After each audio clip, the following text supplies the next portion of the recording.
یہ زندگی کا جمال ہے، وہ ایک ایسی زندگی میں چلے جاتے ہیں جہاں نور و نکھت کا ماحول ہوتا ہے۔ ربعی بن حراش ساری زندگی ہنسے ہی نہیں، فرماتے تھے کیا خبر میرا انجام کیا ہوگا۔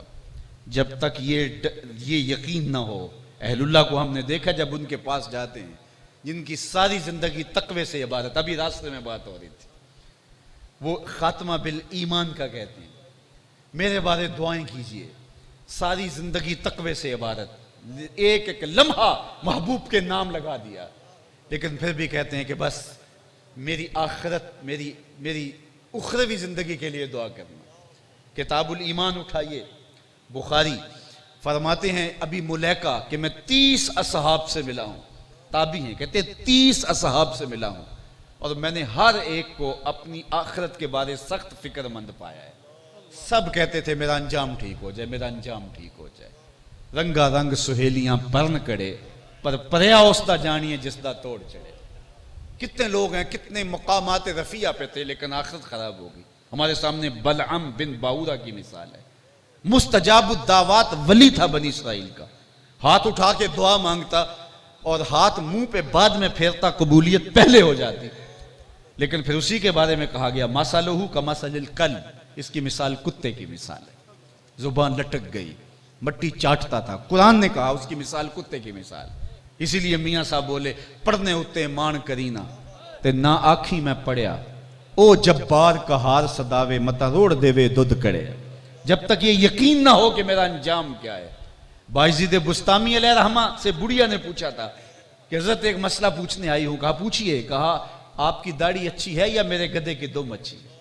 یہ کوئی مسئلہ مجھے پوچھے پھر جانے کہاں پائے، لیکن بایزید رو پڑے، کہا بڑھیا تیرے سوال کا جواب فی الحال میرے پاس نہیں ہے، یہ تو مرنے کے بعد ہی بتا سکتا ہوں۔ انتقال ہو گیا، بایزید بسطامی علیہ رحمہ کا وصال ہوا 72 سال کی عمر میں۔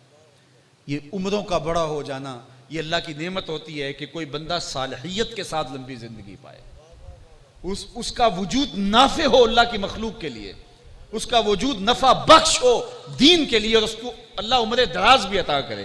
امام ابو نعیم نے حلیہ میں لکھا ہے جو 70 سال کی عمر کا وصال کرے، اللہ اس کے بڑھاپے کا حیا کرتے ہوئے اس کو بغیر حساب کے جنت عطا کرتا ہے، اور جو 80 سال کی عمر میں وصال کرے اللہ اس کو حق شفاعت بھی عطا کرتا ہے۔ اللہ اکبر۔ تو یہ عمر کا طویل ہونا جو آج کے ہمارے کانفرنس کے عنوان فرید اللہ علیہ رحمہ کا مقسوم ہوا، تو یہ اللہ کی عطا ہے کہ صالحیت کے ساتھ عمر کی طوالت۔ بدکار شخص تو جتنی جلدی مر جائے تو جان چھوٹے۔ حجاج بن یوسف نے ایک فقیر سے پوچھا مجھے کوئی وظیفہ بتاؤ، اس نے کہا تیرے لیے بہترین وظیفہ ہے کہ تو دوپہر تک سویا رہا کر۔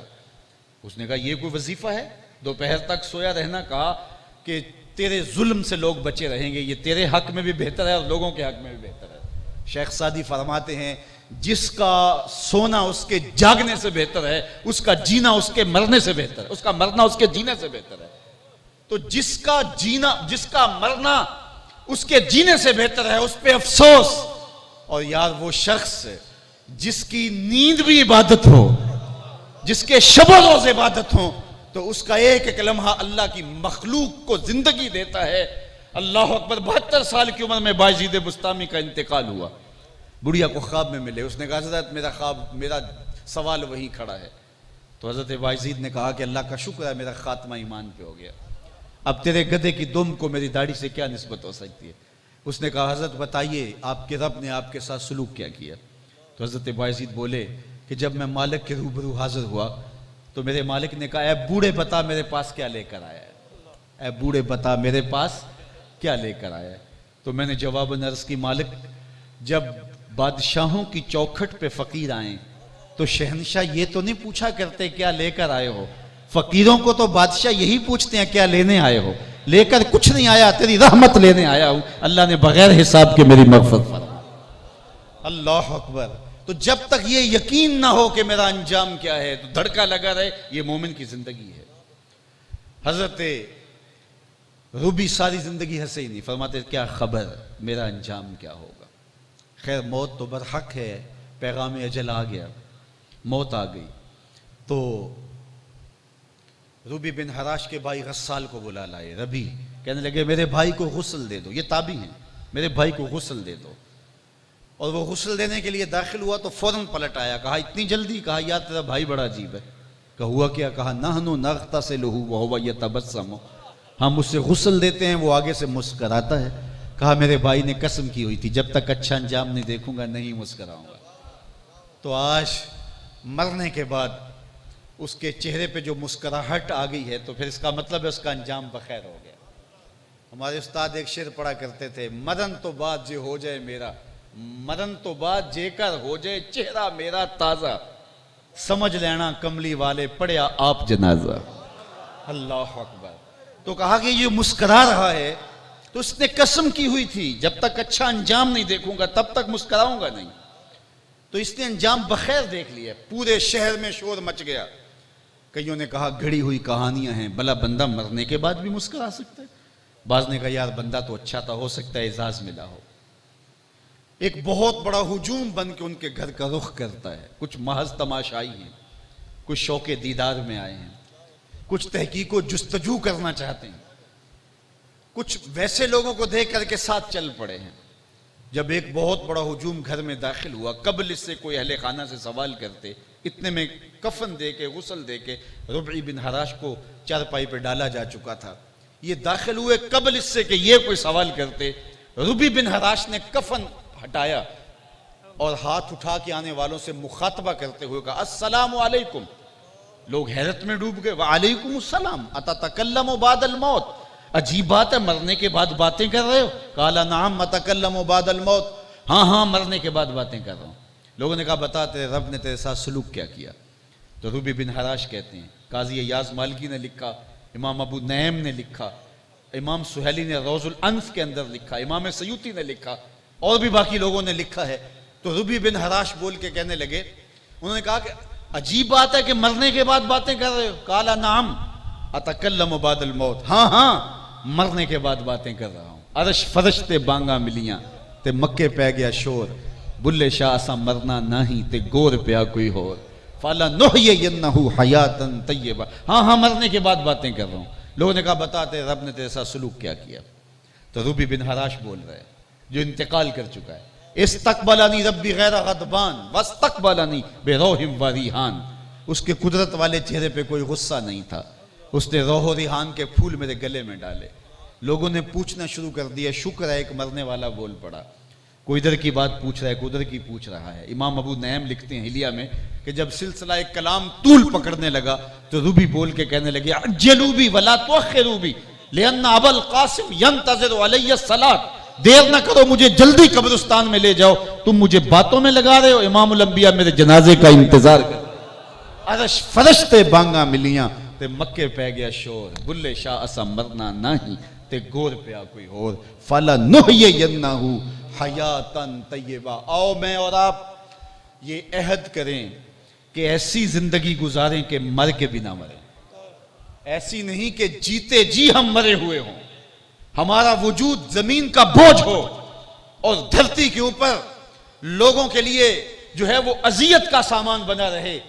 اپنے وجود کو، اپنے آپ کو اتنا مؤثر اور اتنا فعال بناؤ، اس کے اندر صالحیت کے اجالے یوں بھرو، اچھے لوگوں کی یاد اور ان کا ذکر کر کے ہم ان کی سیرت کا عکس اپنے اندر ڈالنے کے لیے جو ہے وہ ایک تحریک اور ایک ماحول پیدا کرتے ہیں.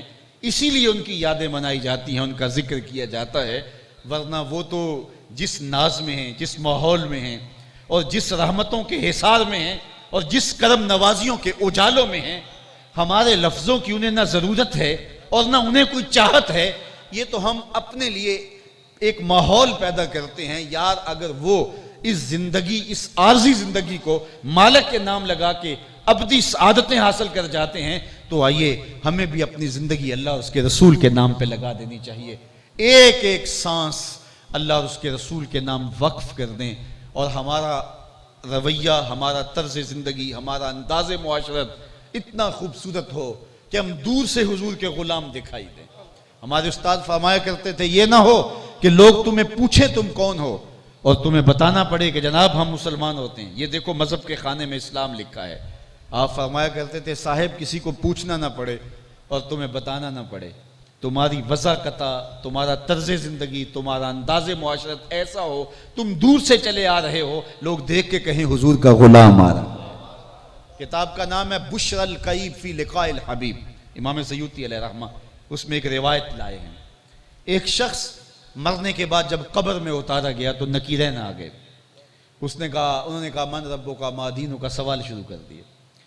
اب اس کی وہ داڑھی پر خضاب کرتا تھا، حضور علیہ السلام کے سر اور حضور کی ریش مبارک میں 18 سے لے کر 22 تک سفید بال ہے۔ اتنی سیرت اور اتنی صورت کسی کی محفوظ نہیں ہے جتنی سیرت میرے حضور کی محفوظ ہے۔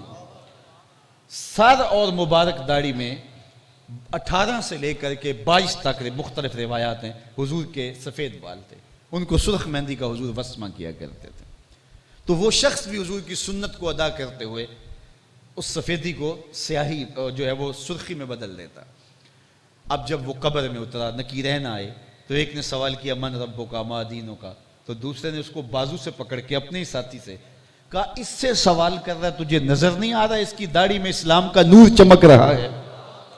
اپنا نقشہ ایسے بناؤ کہ آ کے فرشتہ تمہیں پہچان جائیں یہ غلام محمد عربی ہے صلی اللہ علیہ وسلم۔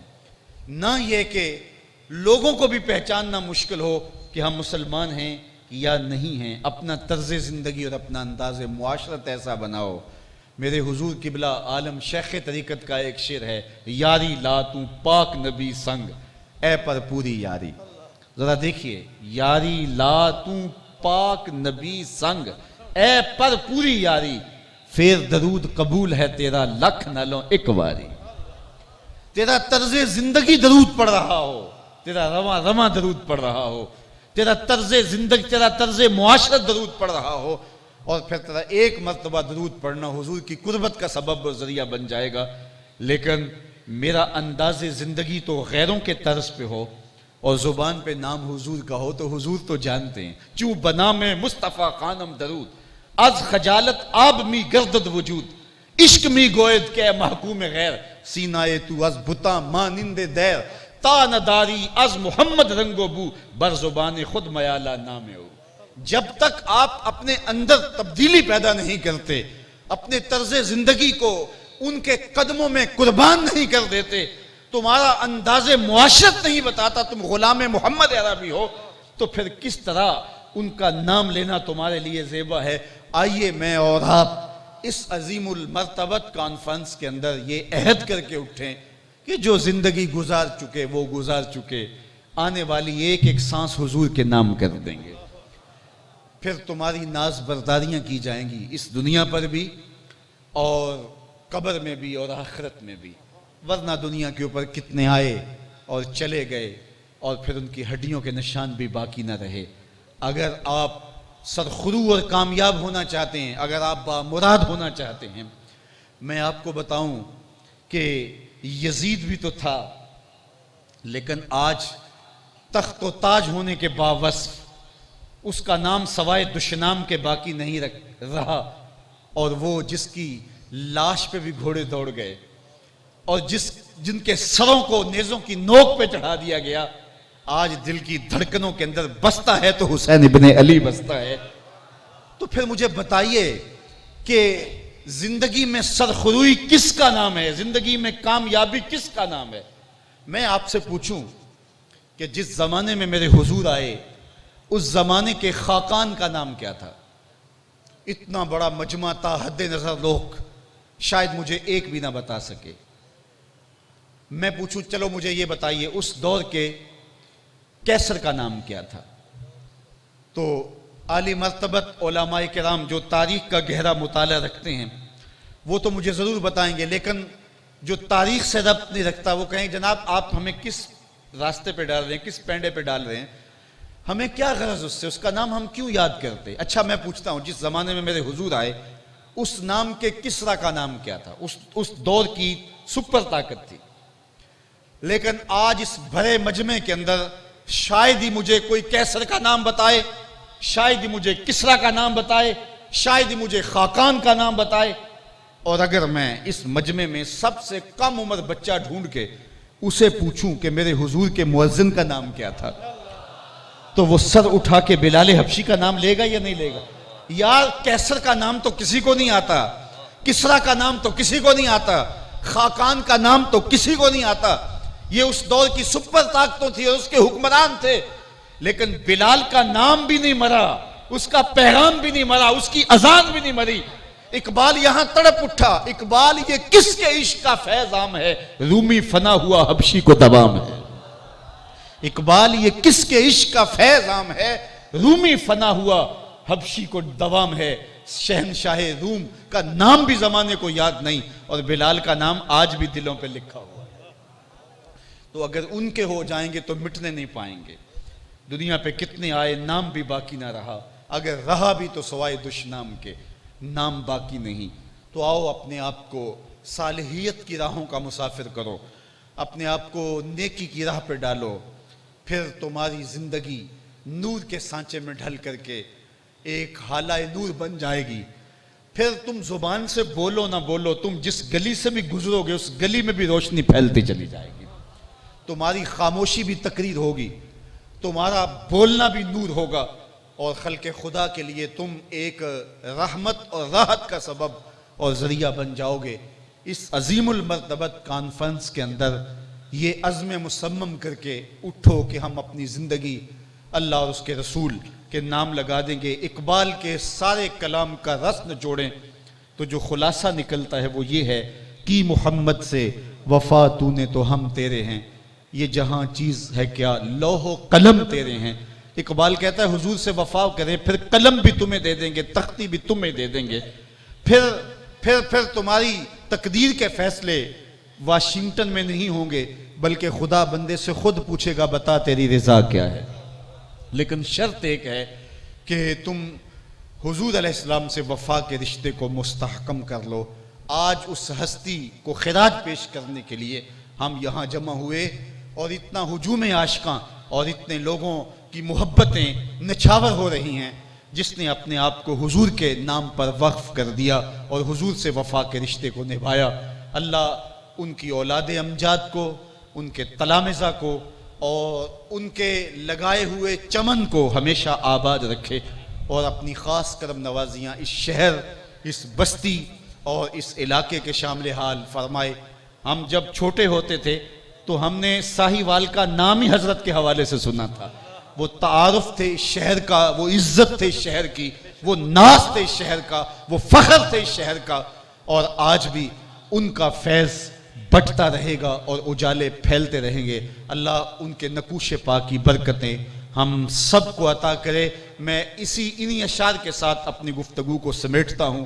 ناتوانوں کو بخشی توانائیاں، کم نگاہوں کو ذوق نظر دے گیا، گمراہوں کو دکھائی رہے زندگی، شب زدوں کو نسیم سحر دے گیا.